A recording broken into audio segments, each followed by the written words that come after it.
Est-ce que vous avez déjà eu mal à la gorge? Ben, moi, ça m'est arrivé cette semaine, puis des fois, tu te dis, c'est-tu viral, c'est-tu grave? Qu'est-ce qu'on fait dans ce temps-là?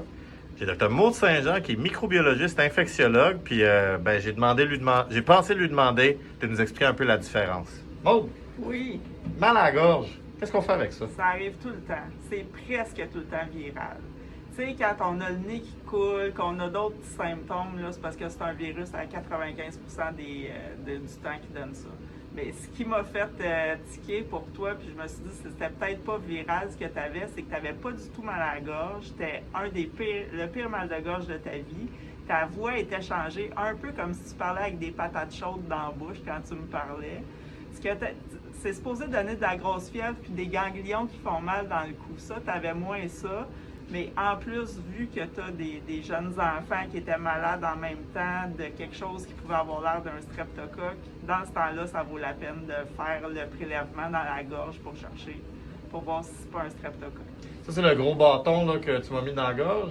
Que je t'ai vraiment arraché presque les amygdales pour être sûr que j'avais bien pris les bactéries s'il y en avait. Fait qu'on a fait ça. Puis, qu'est-ce qui arrive avec ce prélèvement-là? Mais après, on l'envoie à notre laboratoire. Les techniciennes, ils le mettent sur une gélose. Ça ressemble à un petit gelo pour nourrir les microbes, les mettre au chaud, les faire naître. Puis s'ils sont là, on les voit apparaître. Puis après ça, on confirme le diagnostic. J'ai comme de la misère à imaginer ça. Est-ce que tu penses qu'on pourrait aller voir? Avec plaisir. Ah, super. Fait qu'on va aller au labo. Allons au laboratoire. Direction le labo.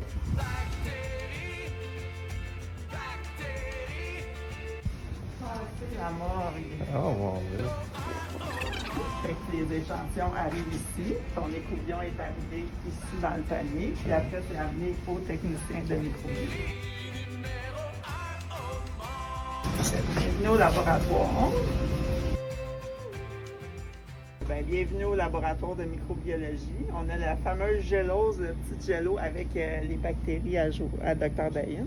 Puis je vous présente Jennifer, qui est technicienne de laboratoire ici avec nous. Salut Jennifer. Fait que, parle-moi de ma gélo. Qu'est-ce que vous avez fait avec ça?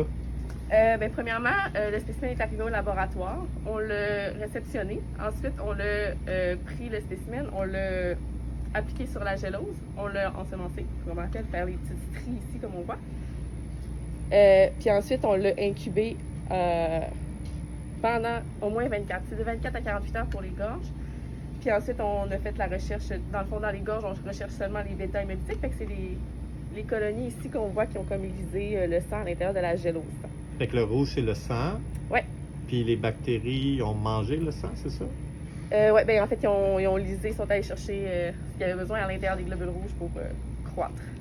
Ben, merci infiniment pour votre travail. Puis l'hôpital ne pourrait pas rouler sans vous. Fait que merci à vous deux. Puis merci de montrer ce que vous faites à la communauté médicale de tout le temps.